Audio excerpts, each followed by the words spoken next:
Buongiorno e benvenuti a questa edizione del nostro telegiornale. Vediamo subito i titoli.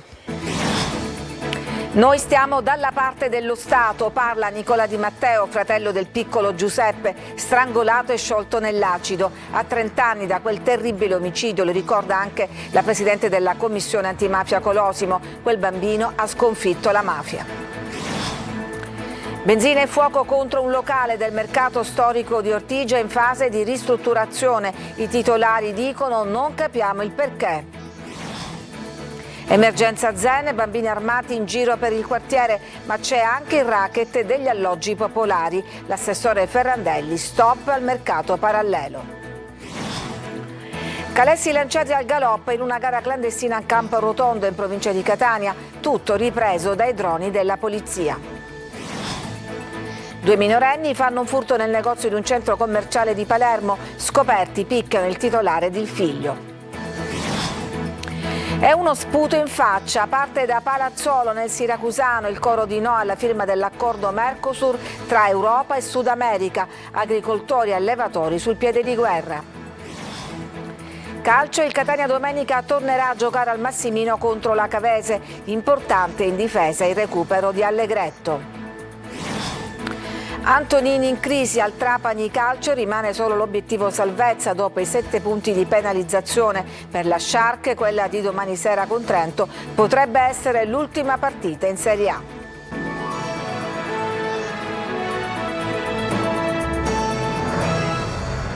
Noi stiamo dalla parte dello Stato, ha detto Nicola Di Matteo, fratello del piccolo Giuseppe ucciso dalla mafia 30 anni fa. A ricordarlo a Custonaci, dove fu tenuto prigioniero per un periodo, c'era anche la presidente nazionale dell'antimafia Chiara Colosimo. Per noi Laura Spanò.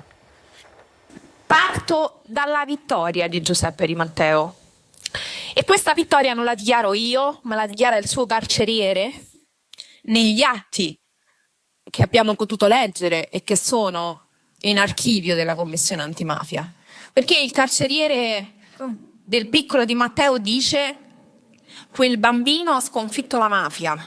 È vero, il piccolo Giuseppe Di Matteo ha vinto la mafia, così come ha ribadito stamani a Custonaci davanti al murales dedicato a lui il presidente della Commissione Nazionale Antimafia, Chiara Colosimo, ricordando il 30° anniversario del suo brutale omicidio. Anche quest'anno Custonaci ha ricordato Giuseppe, rapito a 12 anni il 23 novembre 93 mentre si trovava in un maneggio di Villabante da uomini di Cosa Nostra e tenuto prigioniero 799 giorni. Il bambino l'11 gennaio 96 venne strangolato e sciolto nell'acido. Importante il messaggio del fratello di Giuseppe, Nicola. Con Giuseppe eravamo piccolini quando è successo il fatto, eravamo sempre complici in tutto, perché giocavamo insieme, stavamo insieme, avevamo anche dei battibecchi, però eravamo sempre complici, uniti. Potevamo avere una strada diversa da questa di oggi, abbiamo scelto di stare dalla parte dello Stato e continueremo a stare dalla parte dello Stato perché è giusto così. Sarà imperdonabile da parte nostra sia per i carcerieri, sia per chi ha deciso di ucciderli, sia per anche faceva parte anche mio padre di questo.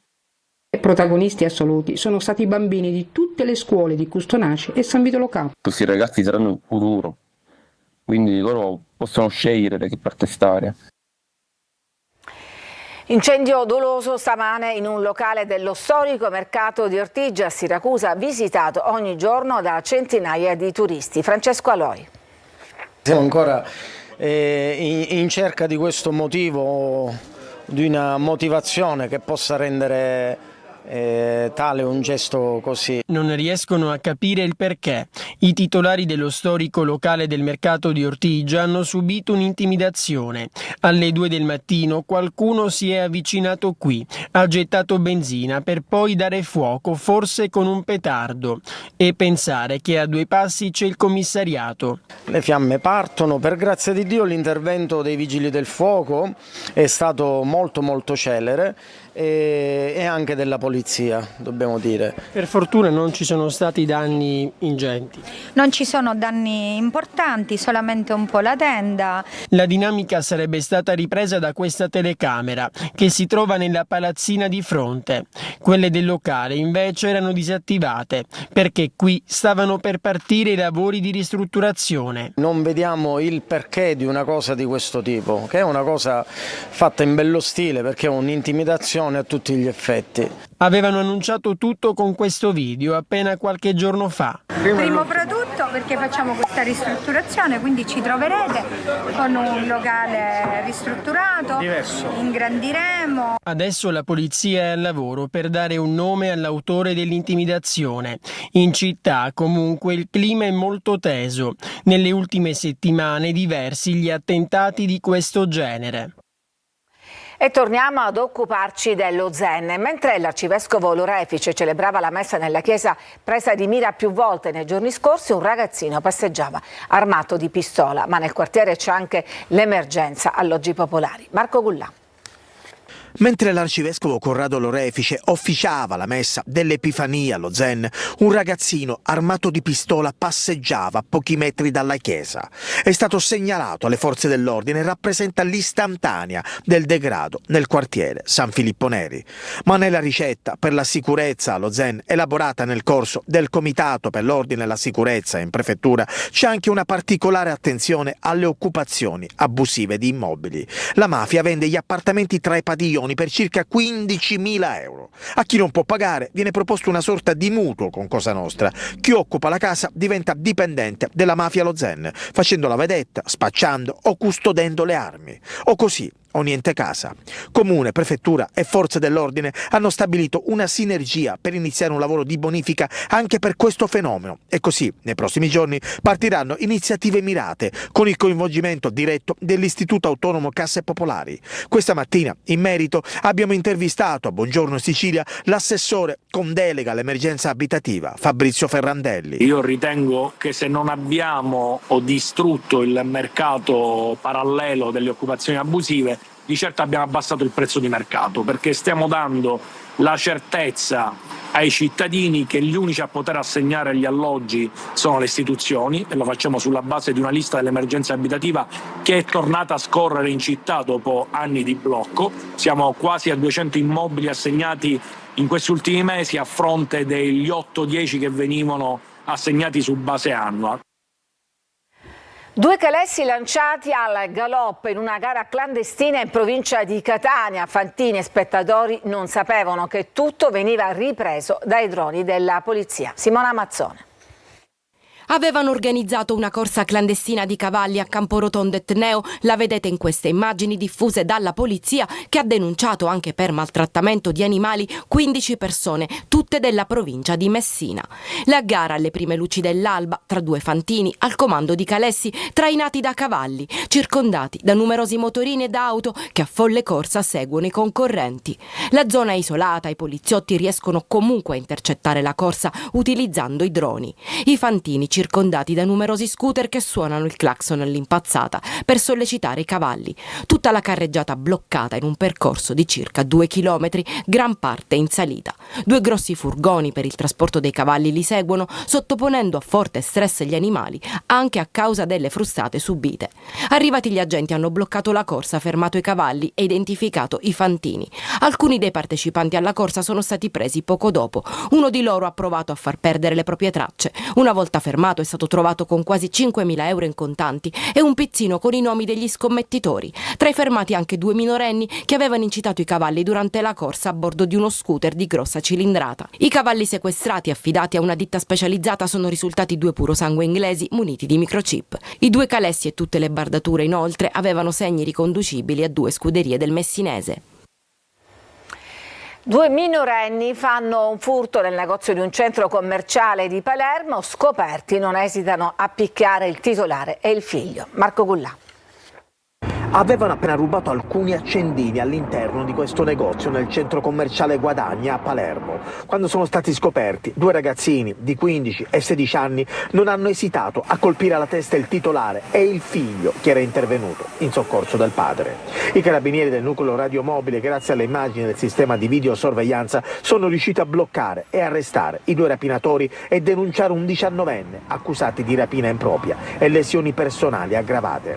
I militari sono intervenuti dopo la segnalazione di un commerciante cinese ferito alla testa nel centro commerciale, ferito con calci e pugni anche il figlio. Uno degli impiegati del negozio ci racconta che il ragazzo dovrà essere operato dopo la brutale aggressione. Sì, soprattutto suo figlio che ha avuto un grande, ferito proprio nell'orecchio, si è rotto forse la timbra dell'orecchio, forse, e così ora è andato all'ospedale, forse addirittura ci vuole una piccola operazione, addirittura per curare, perché è stato rotto dentro il, come si chiama, l'orecchio. Vabbè, diciamo che sì, ora ancora si sente un po' male. Il GIP per i minorenni di Palermo ha convalidato l'arresto e disposto per i 2 l'obbligo di permanenza in casa. Da Palazzolo, in Siracusano, parte il coro di no alla firma dell'accordo Mercosur tra Europa e Sud America. Agricoltori e allevatori non ci stanno. Sentiamo perché nel servizio di Francesco Aloi.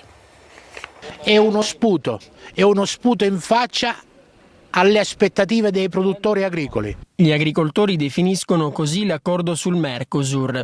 L'Europa è disposta ad aprire a libero scambio con i paesi sudamericani, ma chi lavora nei campi o con gli animali non ci sta. Qui siamo a Palazzolo Acreide, nel Siracusano. L'Italia, dopo un primo no, sembra che adesso sia intenzionata a dare disco verde. Ma resta il no della Francia, che a dicembre, insieme all'Italia, aveva chiesto più garanzie. Che nel Sud America non rispetta le normative che rispettiamo noi, le normative del Green che rispettiamo noi in Europa. Perciò non possiamo essere competitivi, lì sarebbe la distruzione per l'agricoltura europea. Produrre nei paesi Mercosur è più facile. I controlli rispetto alle nostre zone sono meno stringenti e quindi i costi più ridotti. Per questo in Italia, così come nel resto d'Europa, la preoccupazione degli agricoltori è tanta. Noi non possiamo permettere l'importazione delle carni dell'America Latina, dove le leggi sono diverse dalle nostre, l'uso degli antibiotici, l'uso di altri tipi di forme di ingrasso che non sono consoni alle nostre qui in Italia e in Sicilia soprattutto. Per provare a convincere Italia e Francia, l'Europa ha aperto ad una modifica nel regolamento di accesso ai fondi PAC, dedicati proprio all'agricoltura. Nessun aumento delle risorse, ma un'accelerazione nella disponibilità. Intanto lunedì la von der Leyen dovrebbe firmare l'accordo in Paraguay, mentre le proteste in Europa continuano. Pronto soccorso in Sicilia ancora in tilt per i troppi pazienti colpiti dall'influenza. Intanto restano ancora incomplete le case di comunità che dovrebbero rafforzare l'assistenza territoriale. Roberta Lunghi. Febbre altissima e poco sensibile agli antipiretici, tosse persistente, polmoniti interstiziali. L'influenza stagionale continua a mandare in tilt il pronto soccorso di tutta l'isola, con un picco di disagi a Palermo. Al Policlinico varata una task force con 10 posti letto ricavati da altri reparti. Al cervello le code di malati hanno spinto Schifani a verificare il sistema che sembra non reggere. Dal canto loro i medici ospedalieri lanciano un appello. Non è che basta avere la febbre, un po' di tosse e andare al pronto soccorso, è sbagliato. Sicuramente si possono trovare persone con influenza, se uno l'influenza non ce l'ha, c'è il rischio che se la prende proprio il pronto soccorso. E allora che fare? Quando i pazienti fragili si ritrovano incapaci di gestire l'incalzare dei sintomi, si impone intanto una telefonata e una visita al medico di base. Nel paese delle ipotesi possibili spunta il miraggio delle case di comunità, con gli hub operativi H24 come strutture principali, che forniscono assistenza primaria, attività specialistiche e diagnostica di base. Si tratta di luoghi intermedi tra l'assistenza domiciliare e l'ospedale, pensati per evitare ricoveri inappropriati. La mappa di questi luoghi però in Sicilia è ancora incompleta. Sono 146, 22 sono stati attivati, abbiamo tempo fino al 30 giugno. A Catania è attiva, seppure al momento soggetta a lavori di adeguamento antincendio, la casa di comunità Hub Pilota del San Luigi. Ultimati i lavori delle case di comunità di Gran Michele e Mirabella, 3 dunque in totale sulle 29 previste sul territorio della provincia di Catania. Saranno 10 gli ospedali di comunità nel catanese con posti letto per eventuali degenze. L'accesso alle case di comunità è aperto a tutti i cittadini, che possono anche presentarsi autonomamente o essere indirizzati dal proprio medico di medicina generale o pediatra di libera scelta. Questo dunque è ciò che sarà, ma il termine ultimo del 30 giugno è dietro l'angolo. Ci fermiamo, c'è una pausa, torniamo tra poco per parlare delle prime vittime, nel senso di posti di lavoro dell'intelligenza artificiale.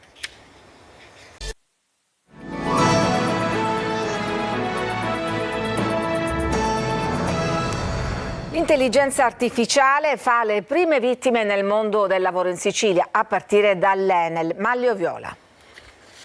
Automazione e soprattutto intelligenza artificiale rischiano di tagliare i posti di lavoro nei call center e nell'assistenza ai clienti Enel. È la preoccupazione dei sindacati che hanno indetto un sit-in di protesta davanti alla sede centrale proprio dell'Enel in via Marchese di Villabianca a Palermo, in occasione dello sciopero nazionale delle attività di customer care riconducibili ai servizi elettrici. Direttamente già nel capitolato d'appalto Enel ha scritto che l'intelligenza artificiale e l'automazione andranno a generare il 35 o il 40% di esubero dei lavoratori.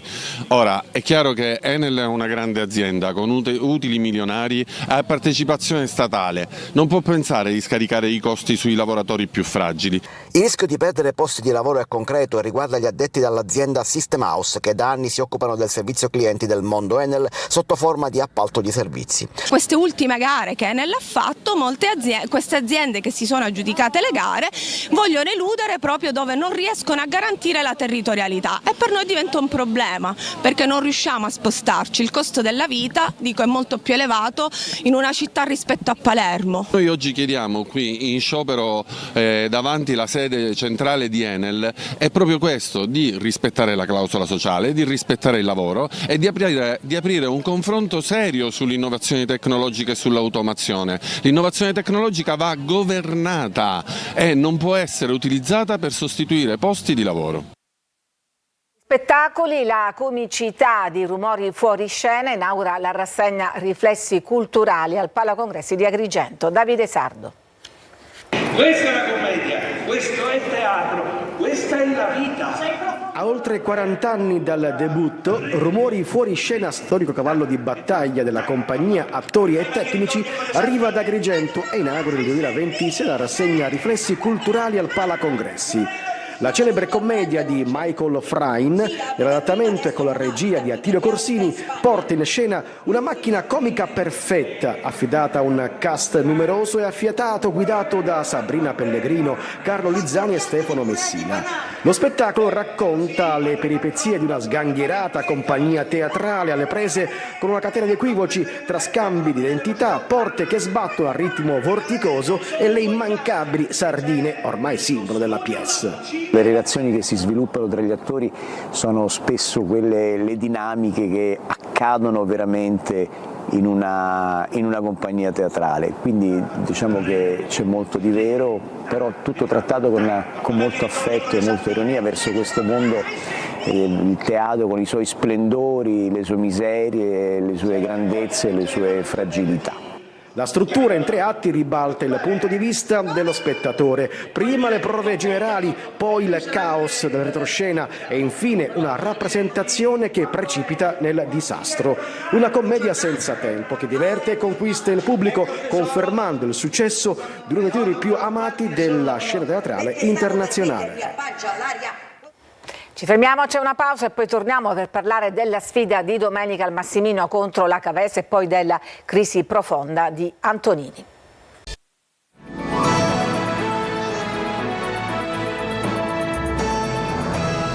Ed eccoci alla pagina sportiva che si apre con la sfida di domenica al Massimino contro la Cavese. Marco Carli.